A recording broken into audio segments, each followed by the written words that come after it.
오늘 우리가 아가서를 함께 대하는데요. 사실 이 책은 고개를 갸우뚱하게 만드는 책입니다. 남녀 간의 사랑 이야기, 또 애정 행각, 또 결혼식 이야기, 또 성적인 묘사가 굉장히 구체적으로 들어가 있습니다. 왜 이런 내용이 성경에 들어가 있는지 의문이 들기도 하고, 또 이 내용이 어떤 시간의 순서대로, 어떤 서사의 흐름대로 어떤 이야기처럼 진행되는 것이 아니라 시의 모음집이어서 약간 정신없기도 합니다. 이리저리 왔다 갔다 하기도 하고요. 더 이해하기 어려운 것 중에 하나는 말하는 사람이 누군지를 모른다는 거예요.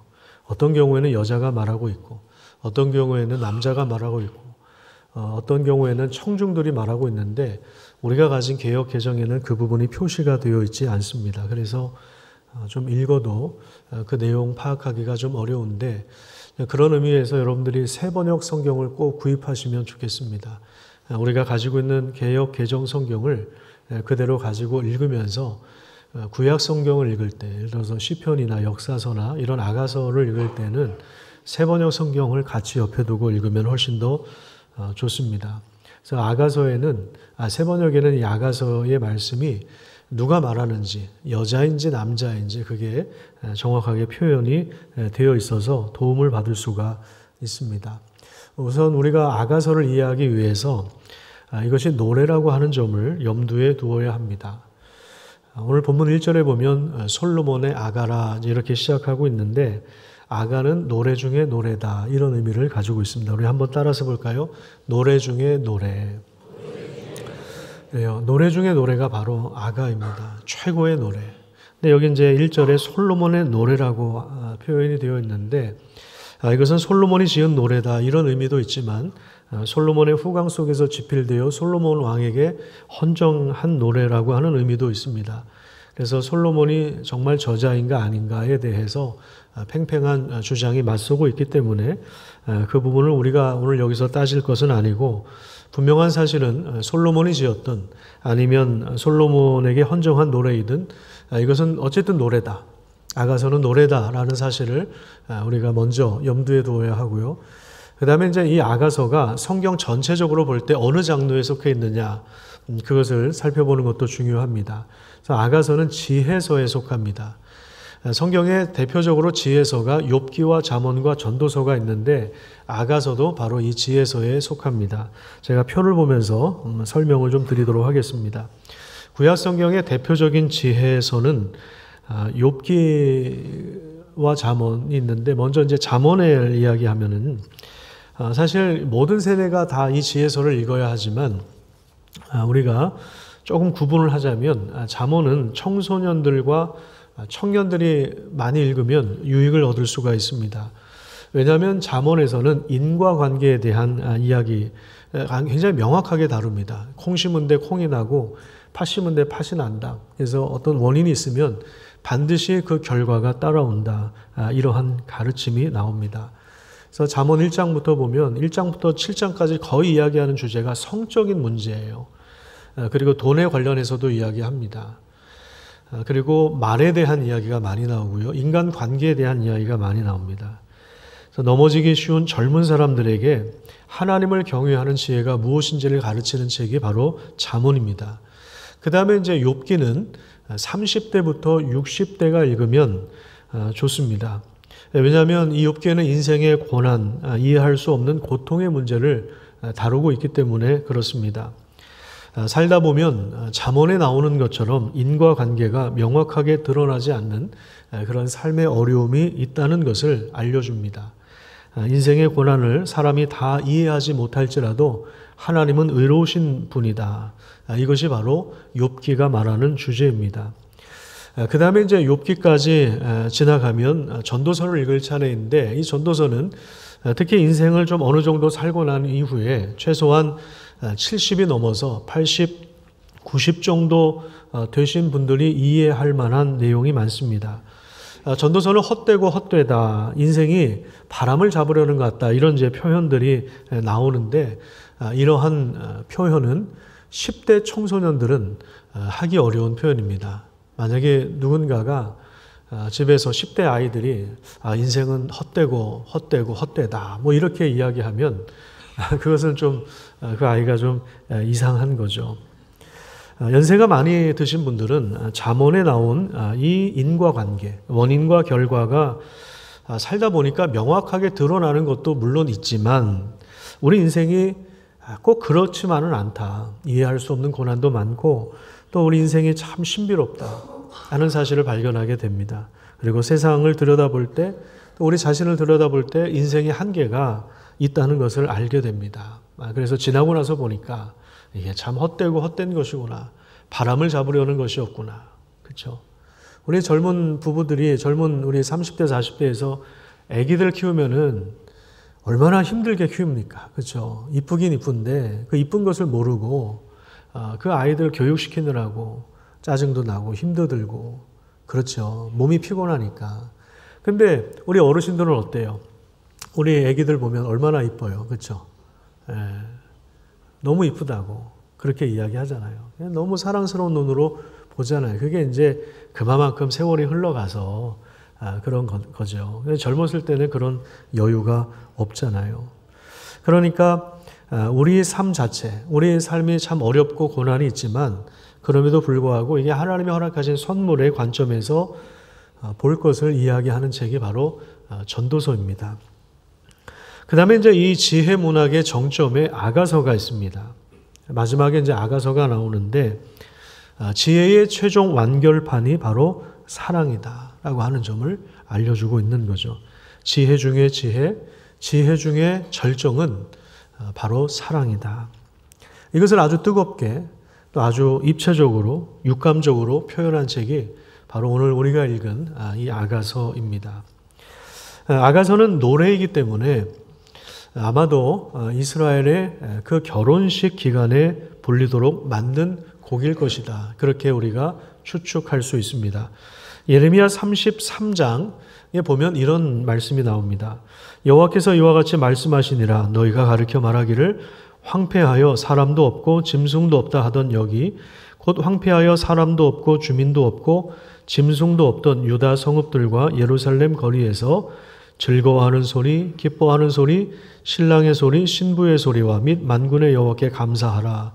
여호와는 선하시니 그 인자하심이 영원하다 하는 소리와 여호와의 성전에 감사제를 드리는 자들의 소리가 다시 들리리니 이는 내가 이 땅에 포로를 돌려보내 지난날처럼 되게 할 것이다. 여호와의 말씀이니라. 이런 말씀이 나오는데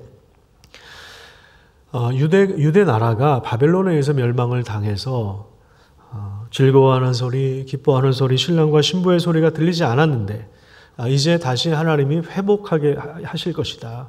그래서 즐거워하는 소리, 기뻐하는 소리, 신랑과 신부의 소리. 이게 어떤 소리겠습니까? 결혼식 잔치에서 벌어지는 그런 소리죠. 그래서 이런 구절들, 예레미야의 이제 이런 표현들, 지금 노란색으로 표시된 이런 표현들이 제가 확인한 것만 한 3번 정도 나오더라고요. 그건 무슨 얘기냐면 아마 구약 시대에 이 아가서가 실제로 결혼식 때 불려졌을 가능성이 상당히 높다는 것입니다. 지금 이제 요즘 우리나라 이제 결혼식들을 보면 아주 금방금방 끝나잖아요. 30분, 1시간이면 다 끝나죠. 예식이 금방금방 이렇게 지나가잖아요. 그런데 이스라엘에서는 7일 동안 결혼 잔치가 벌어졌습니다. 지금도 이제 그런 전통이 남아 있어서 유럽이나 아시아 어떤 나라들 가보면 실제로 결혼식을 며칠 동안 진행하는 경우가 있는데 7일 동안 정말 이렇게 축하하는 사람들이 모여서 신랑 신부를 축복할 때 이 아가서의 노래를 불렀을 것이다. 그렇게 볼 수 있는데 그래서 가장 기쁨의 노래 중에 노래가 바로 이 아가서입니다. 이 아가서의 맛을 한번 들여다보겠는데 3번역으로 좀 읽도록 하겠습니다. 화면을 보면서 아가서 1장 2절부터 4절 말씀. 이건 이제 여자가 고백하는, 표현하는 그런 사랑의 노래인데 우리 여성들만 한번 좀 읽어보도록 하겠습니다. 여성분들만. 자, 시작.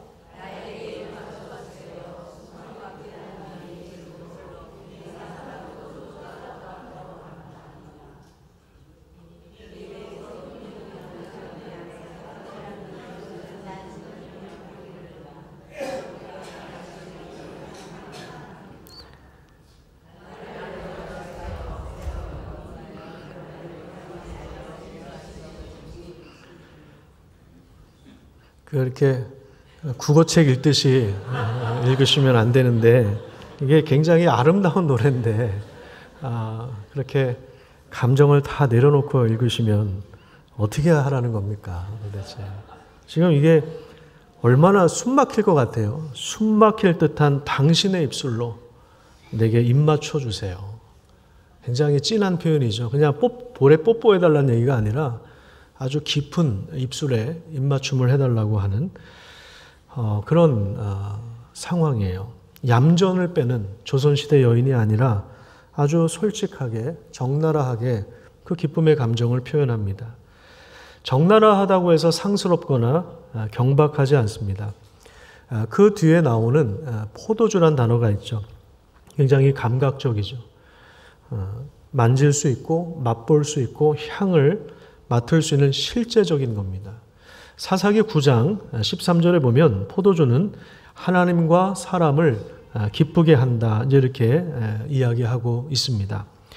예수님은 첫 번째 기적을 가나안의 결혼 잔치에서 물로 포도주를 만드는 것으로 드러내셨죠. 결혼 축제의 흥겨움과 기쁨이 고갈되지 않도록 예수님께서 그 놀라운 기적을 일으키셨습니다.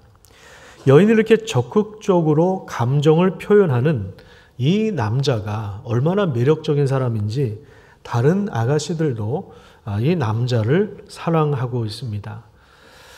외적인 아름다움뿐만이 아닙니다. 그의 인품이 모두를 취하게 만듭니다. 이것은 단순히 돈과 권력을 가지고 있다고 해서 나오는 것이 아닙니다.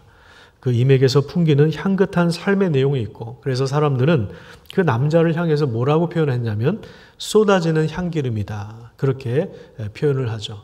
쏟아지는 향기름. 이렇게 부를 정도입니다. 남자의 인격과 성품과 능력과 지혜와 아름다움이 여인의 사랑을 적극적으로 표현하게 만드는 겁니다. 그 다음에 이제 친구들이 이렇게 노래하는 장면이 나옵니다. 아마 좀 전에 우리 여성분들이 영혼 없이 읽으셨던 2절부터 4절까지의 내용은 아마도 누군가가 소프라노로 독창을 했을 것 같고요. 그 다음에 지금 우리가 읽으려고 하는 이 부분은 합창으로 불렀을 것 같습니다. 우리 같이 한번 읽어볼게요. 우리 친구들이 같이 불렀던 노래입니다. 시작. 우리는 임과 더불어 기뻐하고 즐거워하며 포도주보다 더 진한 임의 사랑을 기리옵니다. 아가씨라면 누구나 임을 사랑할 것입니다. 그러니까 모여있는 모든 사람들이 그냥 결혼식에 축의금 내고 가려고 밥 먹으려고 오는 사람들이 아니라 정말 이 남자와 여인의 사랑을 모두가 기뻐하고 진심으로 축하하는 그러한 내용입니다. 자, 그 다음에 또 여인의 노래가 나오는데 5절부터 7절까지는 여러분들이 가지고 있는 성경으로 좀 보도록 하겠습니다. 여기 보시면 예루살렘의 딸들아 내가 비록 거무나 아름다우니 게달의 장막 같을지라도 솔로몬의 휘장과도 같구나. 내가 햇볕에 쬐어서 거무스름할지라도 흘겨보지 말 것은 내 어머니 아들들이 나에게 놓아여 포도원 지기로 삼았습니다. 나의 포도원을 내가 지키지 못하였구나. 내 마음으로 사랑하는 자야 내가 양치는 곳과 정오에 쉬게 하는 곳을 내게 말하라. 내가 내 친구의 양떼 곁에서 어찌 얼굴을 가린 자같이 되랴. 자, 이렇게 이야기하는데요. 이 5절과 6절은 여인의 몸에 대한 이야기입니다. 여인은 자신의 몸이 두 가지 면에서 매력적이지 않다고 그렇게 이야기하죠. 첫 번째, 얼굴이 검게 그을렸기 때문입니다. 그 이유는 오빠들이 포도원을 지키라고 해서 노동을 하는 바람에 얼굴에 햇빛에 그을려 타버렸기 때문입니다. 그래서 마치 게달의 장막, 베두인 사람들의 피부와 같이 되었다고 합니다. 베두인 사람들은 유목민족이거든요. 두 번째, 6절 뒤에 보면 나의 포도원을 지키지 못했다고 하는데 여기서 나의 포도원이라고 하는 이 표현은 여인의 몸을 말하는 겁니다. 여인은 화장을 제대로 못하고 피부 미용이나 손 발톱을 제대로 관리하지 못하고 미용실에 다녀오지 못했다는 겁니다. 그녀의 몸에는 노동한 사람의 땀 냄새가 있고 옷차림도 초라했습니다. 하지만 아름답다고 고백합니다. 내가 비록 거무나 아름답다 이렇게 표현하고요. 그 다음에 2장 1절에 보면 샤론에 수선하여 골짜기에 백합하라 하면서 자신을 꽃으로 비유합니다. 그러니까 자기 자신에 대해서 부정적으로 이야기하는 것이 아니라 아주 지혜롭고 건강한 자존감을 가지고 있는 것입니다. 왜 그럴까요? 바로 너무나 매력적인 이 남자가 이 여인을 그렇게 사랑하기 때문에 그렇습니다. 우리도 마찬가지입니다. 하나님 앞에서 우리가 여러 가지 부족함과 연약함을 가지고 있지만 하나님은 그리스도 안에서 우리를 아름답게 재창조해 가십니다. 여러분 그 믿음을 가지고 힘을 내시기를 간절히 축복합니다. 이 아가서에 나오는 남자가 여인을 향해서 나의 어여쁜 자야 이런 표현을 계속 반복해요.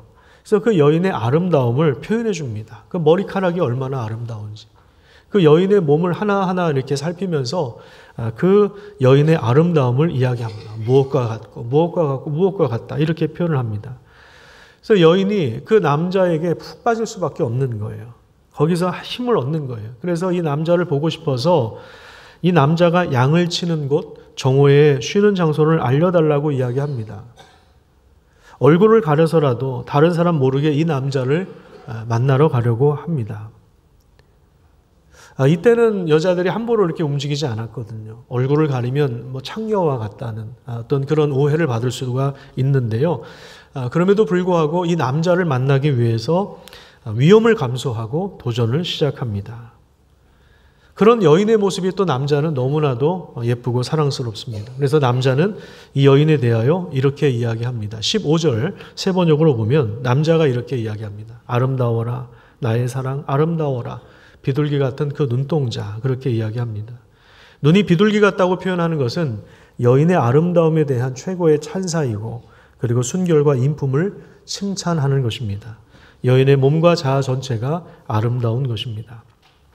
여기에 대해서 여인은 이렇게 반응합니다. 그 다음에 16절에 보시면 나의 사랑 멋있어라. 나를 이렇게 황홀하게 하시는 그대. 우리의 침실은 푸른 풀밭이라고 이렇게 이야기합니다. 그러니까 그 사랑의 표현들을 아름답게 서로 막 주고받는 이러한 내용들이 나와 있고 그 다음에 아가서 2장으로 넘어오면 조금 색다른 분위기가 나오는데 6절부터 10절까지 읽어보겠습니다. 역시 이제 세 번역인데 이제 여인의 이야기입니다. 우리 다 같이 한번 읽어보도록 하겠습니다.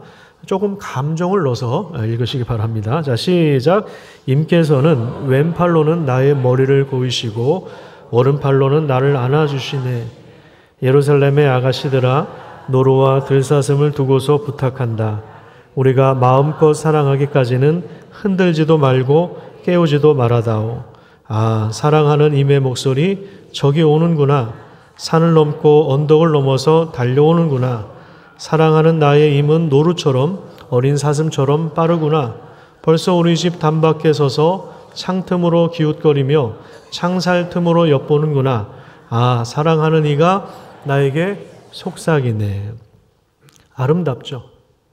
7절에 보면 이 표현은 간절한 기다림을 이제 나타내고 있는데 7절 거기 보시면 사랑이 무르익어 결혼하기까지는 사랑을 자극하지 말고 기다려달라. 이 표현은 사랑이 불타서 죄가 없어지는 어떤 그런 것이 아니라 하나님이 허락하실 때까지 기다리고 절제하겠다는 것입니다. 그 다음에 8절에 보면 이 매력적인 남자는 산과 언덕을 넘어서 달려옵니다. 그냥 어슬렁거리면서 그냥 양반 행세하고 오는 것이 아니고요. 자, 뭐라고 이야기해요? 마치 무엇처럼? 노루처럼, 사슴처럼.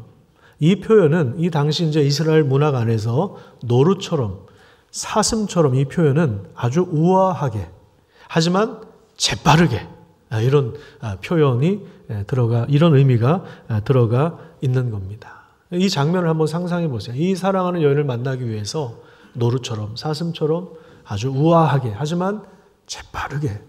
이게 여러분 조화가 되는 얘기입니까? 우아하게 오려면 천천히 와야 되는데 우아하지만 재빠르게. 이게 이제 시적인 표현이죠. 쥐새끼처럼 이러면 이제 분위기 깨져버리는 건데 노루처럼 사슴처럼 정말 너무 아주 아름다운 표현이 나와 있는 겁니다. 사랑하면 사람들이 갑자기 시인이 되지 않습니까? 김동규 가수가 부른 10월의 어느 멋진 날에 거기에 보면 이런 가사가 있죠. 창밖에 앉은 바람 한 점에도 사랑은 가득한 걸. 모르세요? 한번 불러볼까요? 창밖에 앉은 바람 한 점에. 역시 성가대가 잘 아시네요. 거기까지. 이따가 연습할 때 한번 불러보세요. 성가대도. 찬양만 부르시지 마시고. 그러니까 보세요. 얼마나 멋있어요. 창밖에 앉은, 바람이 앉았다고 표현합니다. 창밖에 앉은 바람 한 점에도 사랑이 가득하다. 시적인 표현이죠. 그러니까 이제 여기 나와 있는 것도 시적인 표현입니다. 상상을 해보십시오. 그 남자가 사랑하는 여인을 만나기 위해서 산을 넘어서 우아하게 하지만 재빠르게 달려옵니다. 그런데 달려오자마자 문을 쾅쾅쾅쾅 두드리면서 빨리 나와 이렇게 이야기하는 것이 아니라 너무 보고 싶은데 그래서 재빠르게 달려왔는데 창틈으로 어떻게 해요? 사랑하는 여인을 가만히 지켜보고 있는 겁니다. 그러니까 이 남자는 절제할 줄도 알아요. 용감하고 우아하고 재빠르고 멋있고 매력적인데 거기다 절제할 줄도 압니다. 때를 기다립니다. 그러다가 이제 이렇게 청혼을 합니다. 남자가 청혼하는 내용이 10절부터 13절까지 나오는데 우리 같이 한번 읽어보도록 하겠습니다. 남자들만 읽을까 했는데 영혼 없이 하실 것 같아서 그냥 같이 하는 게 나을 것 같습니다. 자, 시작. 나의 사랑 그대 일어나오, 나의 어여쁜 그대 어서 나오. 겨울은 지나고 비도 그치고 비구름도 거쳤소. 꽃 피고 새들 노래하는 계절이 이 땅에 돌아왔소. 비둘기 우는 소리 우리 땅에 들리오. 무화과 나무에는 푸른 무화과가 열려 있고 포도나무에는 활짝 핀 꽃이 향기를 내뿜고 있소. 일어나 나오. 사랑하는 이미여 나의 귀여운 그대 어서 나오. 이스라엘은 그 겨울철 우기가 10월인가 11월부터 4월 초까지라고 합니다. 비가 계속 쏟아집니다. 날씨도 좋지 않고요. 그 후에 이제 4월 중순 정도 되면 이제 봄의 향연이 쭉 펼쳐지는데 우리나라처럼 벚꽃도 피고 개나리도 피고 또 철쭉도 피고 산이 이렇게 초록색으로 얼마나 이쪽에 계신 분들 보이실 거예요. 얼마나 아름답습니까? 산이 지금 초록색으로 갈아입고 지난 화요일입니까? 비가 하루 종일 오고 나서 수요일 날 얼마나 상쾌하고 그죠? 가시거리가 확보되어서 산이 막 내 앞에 와 있는 것 같은 그럴 때가 있었죠. 그 분위기예요. 지금 이 분위기가 그 분위기입니다. 그러니까 절기상으로도 이스라엘 4월 중순 그때 지금 우리가 지금 보내고 있는 이 계절 여기까지 기다렸다가 이 최적의 타임이라고 생각할 때 여인에게 청혼하고 있는 겁니다. 프로포즈를 하는 겁니다. 이 남자는 용감하지만 신중하고 재빠르지만 또한 때를 기다릴 줄 압니다. 그 타이밍에 맞춰서 여인의 마음을 움직이고 자신에게로 이끌어갑니다. 욕망을 절제할 줄 알고 절제하다가 때가 되었을 때 과감하게 청혼합니다.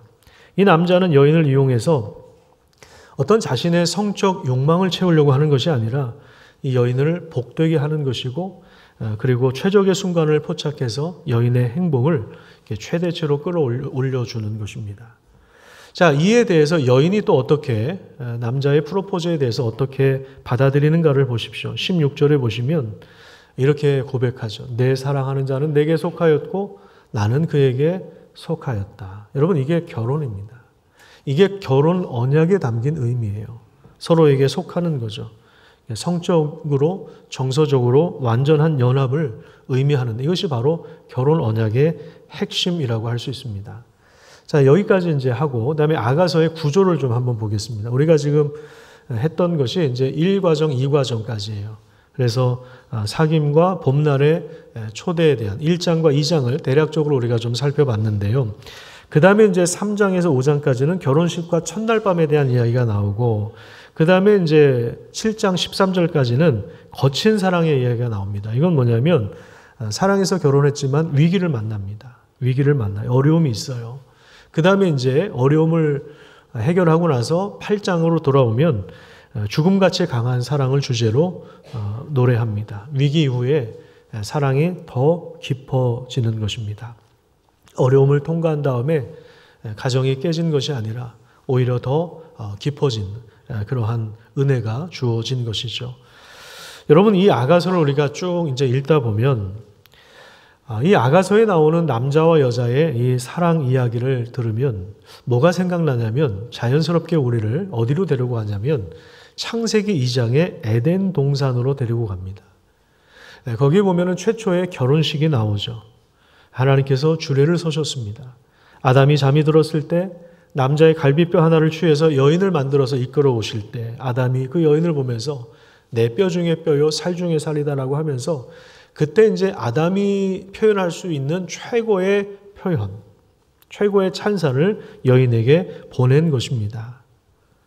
에덴 동산에서는 남자와 여자가 벌거벗었지만 그게 문제가 되지 않았고 서로가 온전히 연합하여서 서로의 사랑 안에서 완전함을 누렸습니다. 그리고 안전감이 있었습니다. 하지만 아담의 범죄 이후에 세상에 죄가 들어오고 나서 인간이 하나님을 거부한 그 이후에 아담은 죄의 책임을 자기 아내에게 전가합니다.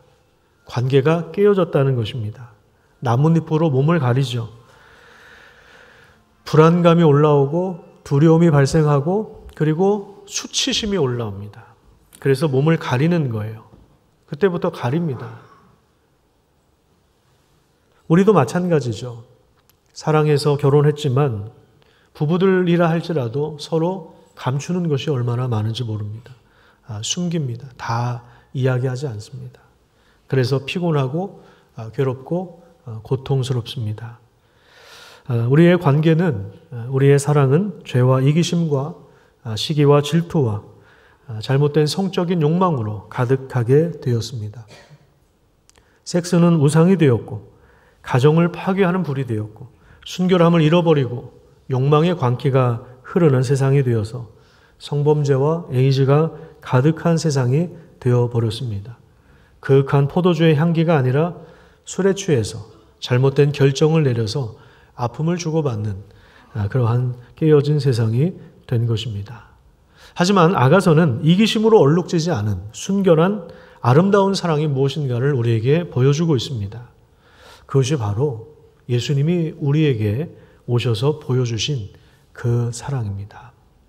우리가 복음서를 통해서 우리가 성경을 읽으면서 이 하나님의 사랑을 깨달을 수가 있는 것입니다. 오염되지 않은 그 사랑, 창세 전부터 계획된 우리를 거룩하게 하시기 위하여 하나님께서 어떻게 우리를 사랑하셨는가?